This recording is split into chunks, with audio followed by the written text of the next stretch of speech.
একটা সামান্য মশার কামড় সহ্য করতে পারো না। একটা মশা কানের কাছ দিয়ে গেলে তোমার ঘুম ভাঙ্গা যায়। মশারি টাঙ্গাও, কয়েল জ্বালাও, অ্যারোসল লাগাও, এত কিছু করে তুমি মশার একটা আওয়াজ থেকে, কামড় থেকে বাঁচতে চাও।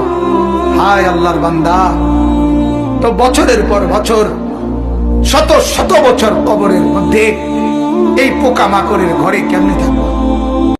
এক যুবক যখন সেজদা দেয়, আল্লাহ তাআলার আরশ নড়ে ওঠে। আল্লাহ তাআলা আরশ আজিম থেকে বলে, যুবক আমার সেজদা দিলি, যা আমি ওয়াদা দিলাম তোরে এই আরশের নিচে ছায়া দেব।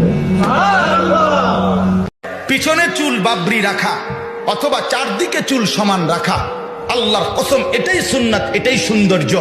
এর বিপরীতে যুবক তুমি ডানে বামে সামনে যত স্টাইলের চুল বাড়াচ্ছ, এর একটাও কোনো সুন্দর নয়, বরং নিকৃষ্ট। বেঈমানের চুল, কাফেরের চুল, মুশরিকের চুল, নাস্তিকের চুল, মুরতাদের চুল, দাজ্জালের চুল। ফজরের মুসল্লি যারা মাহাদির সৈনিক তারা, ফজরের মুসল্লি যারা দাজ্জালের বিরুদ্ধে লড়বে তারা, ফজরের মুসল্লি যারা শেষ জামানায় ঈমান রক্ষা করবে তারা। হারায় যাবে আব্বা, হারায় যাবে, হারায় যাবে।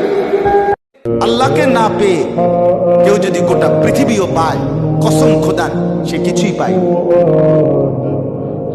আল্লাহকে পেয়ে কেউ যদি গোটা দুনিয়াও হারায়, আল্লাহর কসম সে কিছুই হারায়। আল্লাহকে না পেয়ে সব পেলেও কিছু পাওয়া হয় না, আল্লাহকে পেয়ে সব হারালেও কিছুই হারায় না। আমরা মুসলমান, আমাদের আল্লাহ আছে, আমাদের আখিরাত ভুলে গেলে চলবে না। আমরা মৃত্যুকে আড়াল করলে হবে না।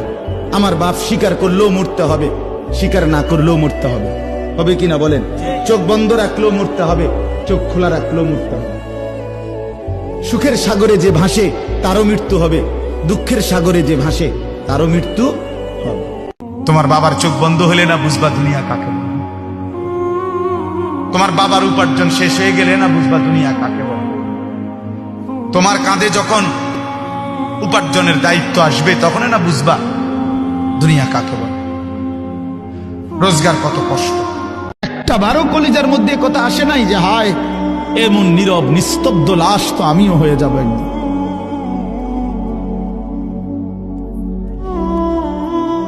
কবর দেখলে তো এটা ভাবা উচিত। রাসূলুল্লাহ সাল্লাল্লাহু আলাইহি ওয়াসাল্লাম বলছেন, তোমরা কবর জিয়ারত করো।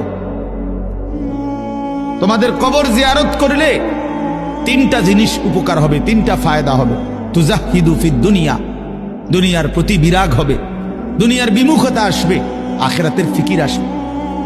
ওয়া তুযাক্কিরুল আখিরা, আখিরাতের কথা স্মরণ পড়বে। ফা ইন্না ফি জিয়ারাতিহা তাযকিরা, কবর জিয়ারতের মধ্যে তোমার নিজের জন্য তুমি উপদেশ লাভ করবে। রাসূলুল্লাহ সাল্লাল্লাহু আলাইহি ওয়াসাল্লাম বলেছেন এই তিনটা লাভ। তুমি ধরো নামাজ, দেখবা এই সমাজের সবাই তোমার আদর করবে। লম্পটদের সাথে থাইকা কোনোদিন ইজ্জত পাবা না। চরিত্রহীনদের সাথে থাকলে তোমারে কেউ সম্মান করবে না। ওই চরিত্রহীন তোমার সাথে যে আড্ডা দেয় সেও কিন্তু তোমারে সম্মান করে না। আল্লাহ তাআলা বলেন, কাল্লা ইদা দুক্কাতিল আরদু দাক্কান দাক্কা। বান্দা শুনো, যত লাফালাফি ফালাফালি করো মনে রাখো তুমিও একদিন থাকবা না, পৃথিবীও একদিন থাকবে না। এই গোটা জমিন আমি আল্লাহ তাআলা চূর্ণ বিচূর্ণ করে ফেলব, সব শেষ করে ফেলবো। আসমান জমিন চন্দ্র সূর্য সব শেষ করে ফেলবো। হাসরের মাঠ কায়েম হবে। ওয়াজা রাব্বুক, আর তোমার রব, সমস্ত মানুষ দাঁড়িয়ে থাকবে হাসরের মাঠে।